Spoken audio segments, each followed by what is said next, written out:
And welcome to The Verdict. I'm Kent Myers. As you can see, Mick Cornett's not here today. He'll be back in a couple of weeks. He's out of town on some business. But we're going to today bring you the same kind of good show we have brought you for the last 7 years or so. We're going to be talking about the aeronautics industry in the state of Oklahoma. First, however, I want to welcome, although you can't see them, I promise you they are here, the students from the Moore Norman Technology Center with their instructor Chris Kalinsky. We're glad they're out here watching this Verdict show, and we hope they'll come back and see us. Today we're going to be talking about aviation in Oklahoma, aeronautics industry in Oklahoma, with the fellow that's primarily responsible for seeing to it that the things work right in that area. We're going to be listening to such names as Wiley Post, Tom Stafford, Gordon Cooper. We're going to be talking about the responsibility of the Aeronautics Commission and how it got its start, what is its mission. We're also going to be thinking back a little bit, perhaps historically, about the great contributions that some of our prior senators have made, like Senator Kerr, Senator Monroney, and others. So stay with us. We're going to be right back. You're watching The Verdict.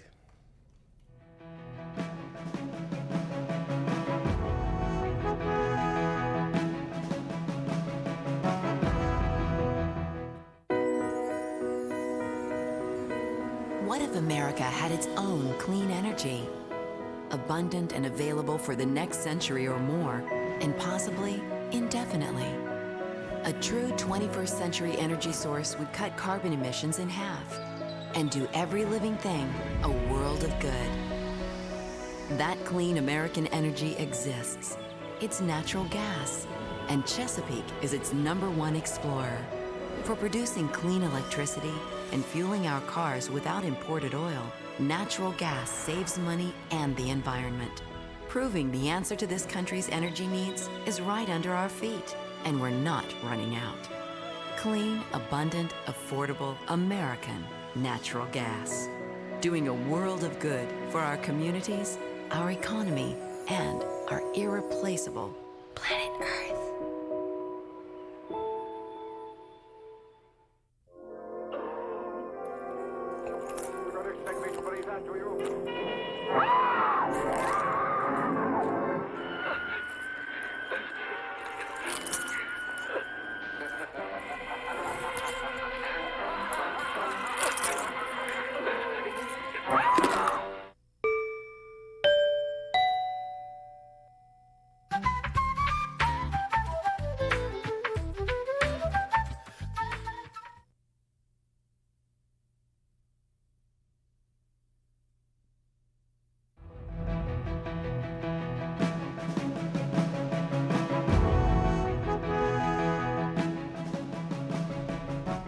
And welcome back to The Verdict. Kent Myers, Mick Cornett's not here this week, but we'll be back in a couple of weeks.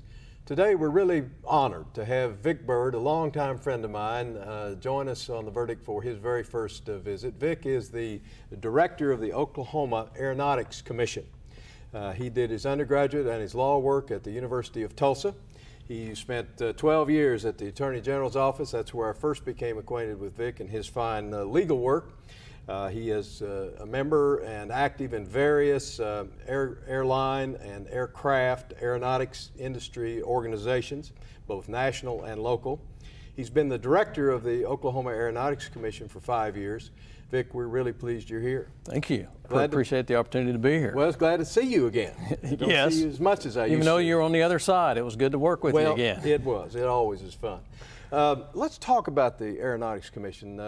What is the history? Why do we even have it? Well, the commission was coming out of World War II. It was very clear that aviation was going to be extremely important to the United States. It was obviously true that what General Billy Mitchell, as I'm sure many will remember, a great movie too, by the way, of Gary Cooper, he predicted that future wars would be won or lost in the air. And that I think, as we can see now, is very, very true. He predicted the Japanese would bomb us at Pearl Harbor, most likely. Coming out of World War II, there was a need to try to get ahead of that, get out in front of it, and be organized. And there were a number of, the FAA was created. It was not called that initially. It was called the Civil Aeronautics Administration, Civil Aeronautics Board. That was created in '46, but actually the Oklahoma Aeronautics, at that time, the Oklahoma Aviation Commission, our predecessor, was created a little bit before the FAA. Same recognition. You mentioned some of the pioneers, I think, on the lead-in of Senator Kerr and Senator Monroney.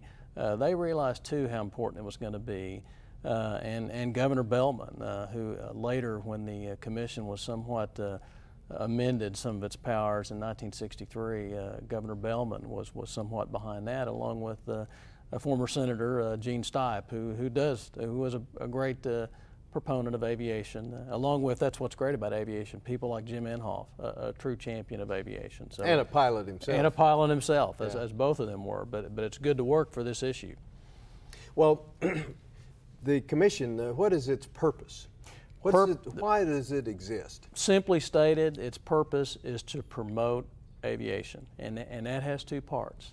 The first part is to make certain that our system of airports, our state air transportation system, which is comprised of 114 airports, meets the needs of commerce and communities across our state.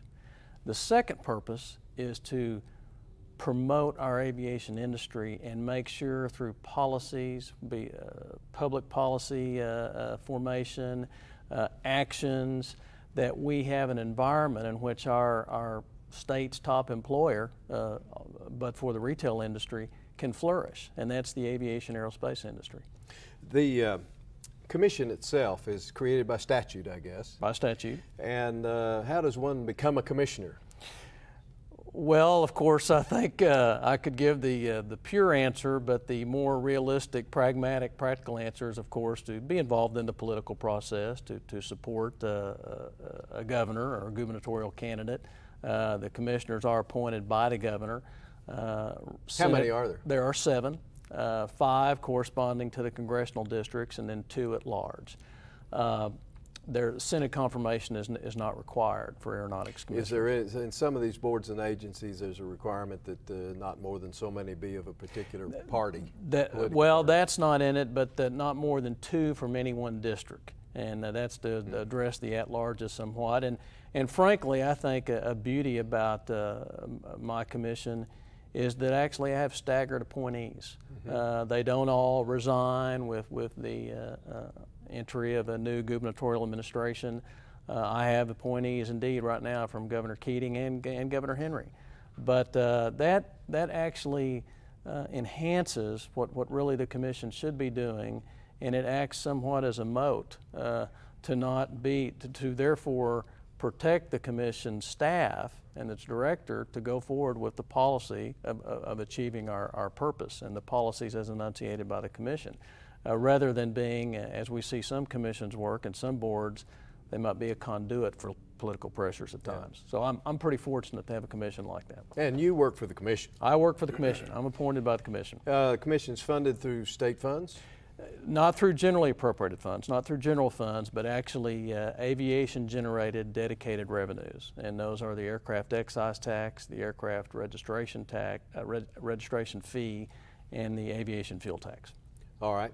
Now, you said a number that got my attention just a minute ago, because you mentioned Oklahoma has 114 airports. That's surprising to me. Most people are familiar, of course, with the 2 they fly out most often. That'd be Oklahoma City, Will Rogers, and Tulsa International. Also, we have commercial service on a regular basis at Lawton Fort Sill. But we have 111 other airports that are classified as general aviation. Airports like Wiley Post, airports like Norman, OU, Westheimer.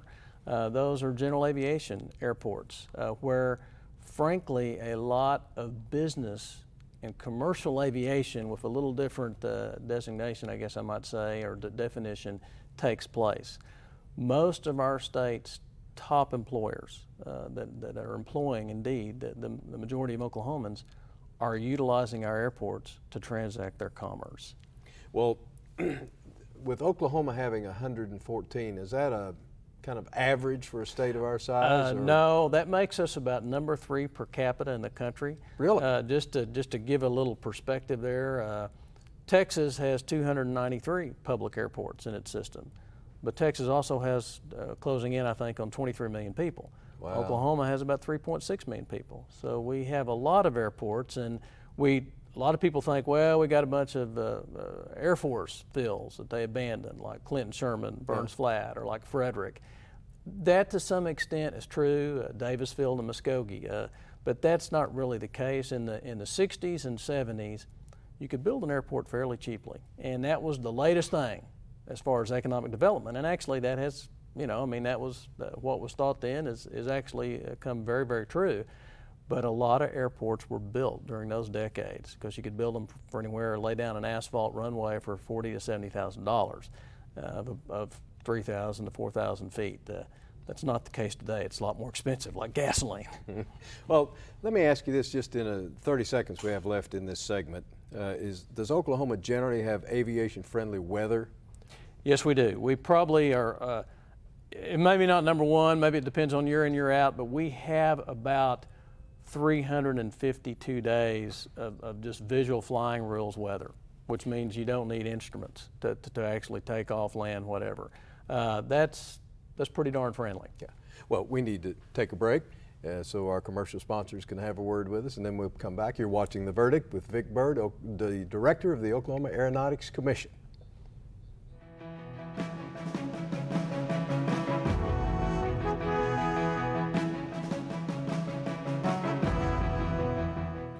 Home values are down in some states, but not in Oklahoma.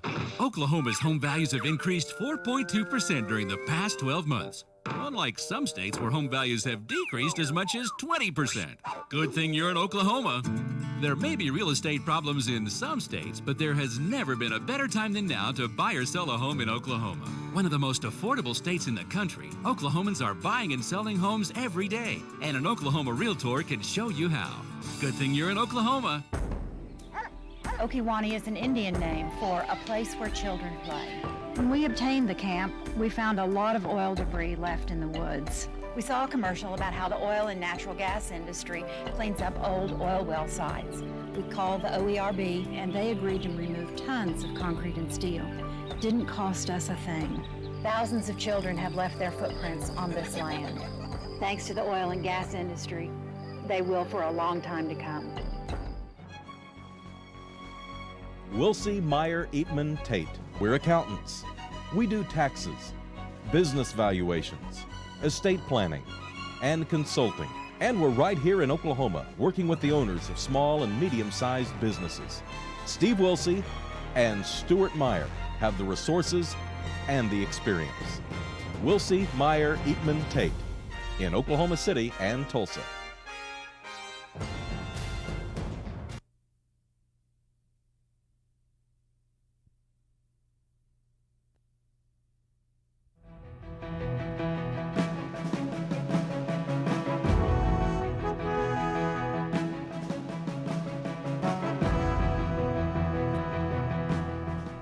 Welcome back to The Verdict. Kent Myers with Vic Bird, the director of the Oklahoma Aeronautics Commission. Vic, let's talk about the aeronautics industry, aerospace industry, however we refer to it in general. Just how important is it to our Oklahoma economy? And if I could, just to put it in context, I think first it's really important because this has been my, if you will, my mission since becoming director about 5.5 years ago, is to get this message across to our policymakers, our elected officials, and our general public, just how important aviation is in this state and this country. Our leading export the last 3 years has been products and services of our aerospace industry as a country, Last year, 2007, it had a $60+ billion surplus, 17% of the gross national domestic product. I don't know, but I know you keep up with things like this. We can't say that about oil and gas. I don't even think we can say it about automobiles anymore. Unfortunately, Michigan's not what it once was in that regard. But aerospace aviation, it's on the cutting edge and it leads the way. And what is, for us, that's really great because Oklahoma has a significant piece of that. Oklahoma is there are 7 centers in the world for the maintenance, repair, and overhaul of aircraft. Oklahoma is one of those. There's 2 in the United States in Oklahoma. The other one's Miami, Florida. We're one of those. Besides the Now, where is that located? Mainly clustered in Oklahoma City and Tulsa. Yeah. And it's really, when you think about it, Tinker Air Force Base, which we recently had a bond issue election about, thank you, ladies and gentlemen, that's our state's largest single-site employer. Over 26,000 employees, about a $3.4 billion economic impact a year, over a $1 billion payroll. American Airlines in Tulsa, Oklahoma, its largest maintenance base is there. That's also the largest commercial. So we have the largest military aircraft repair facility here in Oklahoma City. We have the largest commercial aircraft repair facility in the world in Tulsa, Oklahoma, the Tulsa American Airlines maintenance base. Our industry of 500 entities engaged in the aerospace industry provides 150,000 direct, indirect, and induced jobs. Right. Other than retail, that's the largest sector. That's a payroll of $5 billion a year. The average salary, and here's what's really the most important thing about our industry. Average salary of someone in the aerospace industry in Oklahoma is $55,000. The average? Average salary. Wow. The salary of an average Oklahoman is right at $30,000. So these are good jobs, good quality jobs, the kind that will keep our young people here, attract other talented people from around the country to Oklahoma, and that's what we need. I suspect one way that you try to attract people to get interested in Oklahoma is to make sure that the legislative climate is friendly or acceptable to aviation in general. Does your commission deal with legislation? Absolutely. We have a specific statutory duty. It's kind of unusual, but again, I think there were some of those forerunners we talked about, some of those wise people that saw aviation was going to be very, very big in this country. And the commission has a specific statutory duty to recommend legislation that will do just that, provide an environment where the industry can flourish. I know the legislatures, well, by the time this show airs, with any luck, the legislature will have adjourned. But as we tape, it hasn't quite yet. But what generally have you been working on with the legislature this year? Well, and in context, just a little bit, it's intensely competitive for this industry. We have our neighbor to the north who's known in the world, and as respectfully should be that way, they build aircraft there, and they're the capital in that regard. Just recently, Cessna announced it was going to build a new aircraft, the Cessna Citation Columbus. States from all over, countries, indeed the Georgia governor, the South Carolina governor said, I'm sleeping on Jack Pelton, the Cessna chairman's couch, until he decides to come to South Carolina. Well, that didn't work for him, and the reason it didn't work is because Kansas said, in 1 week's time, Kansas introduced legislation and passed it for a $33 million bond issue to build that manufacturing facility plant in Wichita, Kansas. The governor signed it at the end of that week and said, don't mess with Kansas when it comes to our aviation jobs. They're staying here and we're going to grow the industry here. We need to do the same thing in Oklahoma. This is too important an industry. I'm not talking about table manufacturers, no offense to table manufacturers, but that's probably more in North Carolina. I'm talking about our largest employer. And the critical thing for the success of the industry is intellectual capital. And indeed, there's no question about it, Kent, that is the ingredient that's made our industry the success. We have a great success it is here. We have a great workforce in Oklahoma, a great workforce. Career Tech's been very bright supported. Young people. Bright. I mentioned a minute ago that average salary, even an airframe and power plant mechanic who gets his 2-year certificate out of Career Tech, he can make in a non-union shop, or she, $30,000 to $40,000, and at a union, and upwards of that if they work overtime, to $50,000, $55,000. At a union shop, it could be $60,000 or $70,000. So this year, I've been involved. We've got to have that workforce.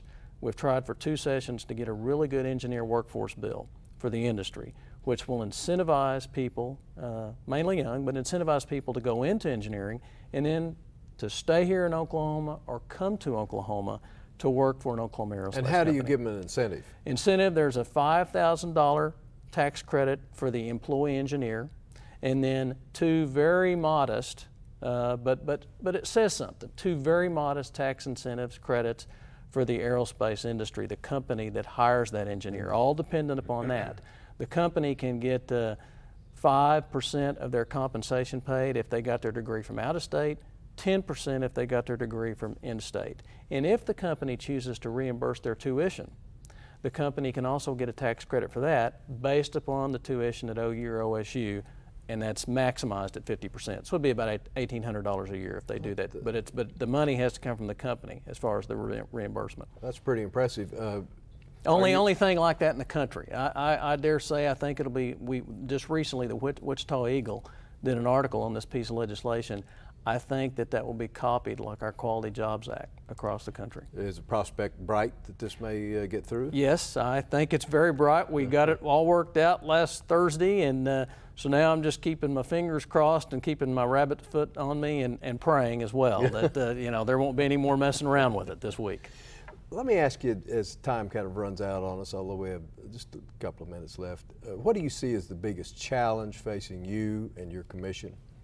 I think the biggest challenge facing or maybe chasing us, is the aviation aerospace industry is workforce.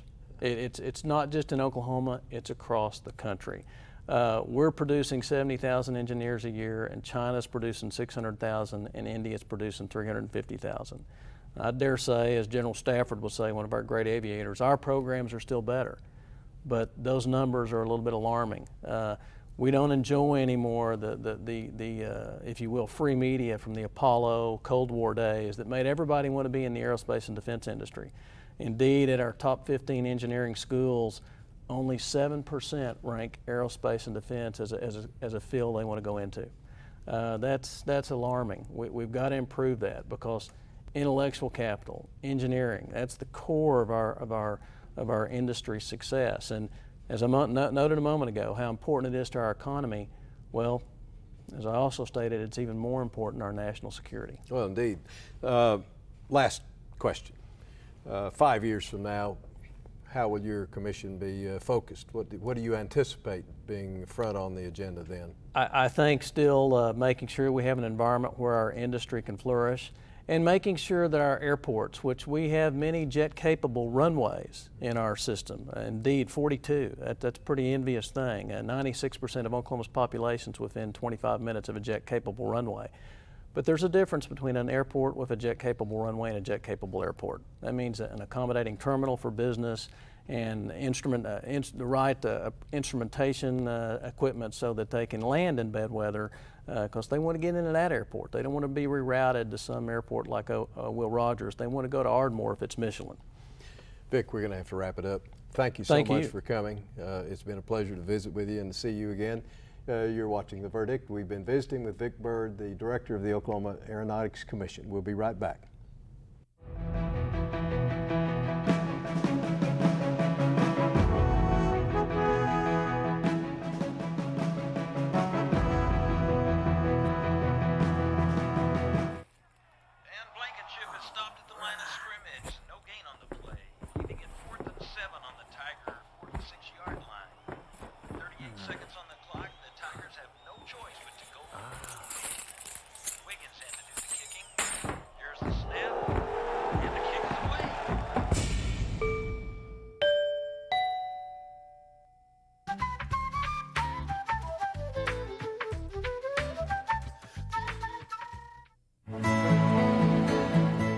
The good life comes naturally to Tulsa, where nature's beauty is matched with an eye for aesthetics.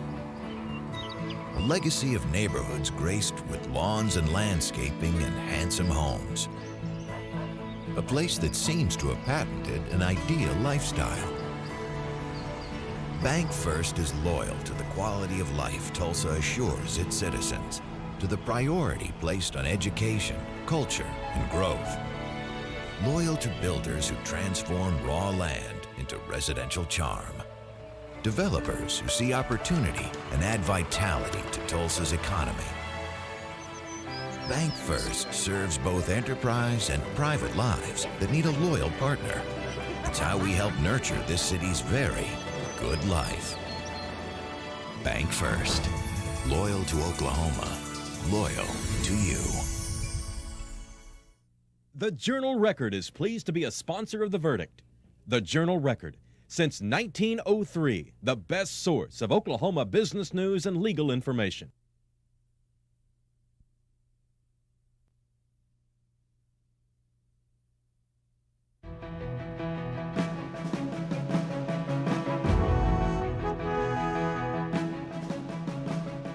And welcome back to The Verdict. Thanks to Vic Bird, the director of the Oklahoma Aeronautics Commission, and thanks to you for watching. Next week, we'll have Judy Hatfield talking about the Oklahoma Chamber of Commerce. Thanks for watching. We'll see you next week.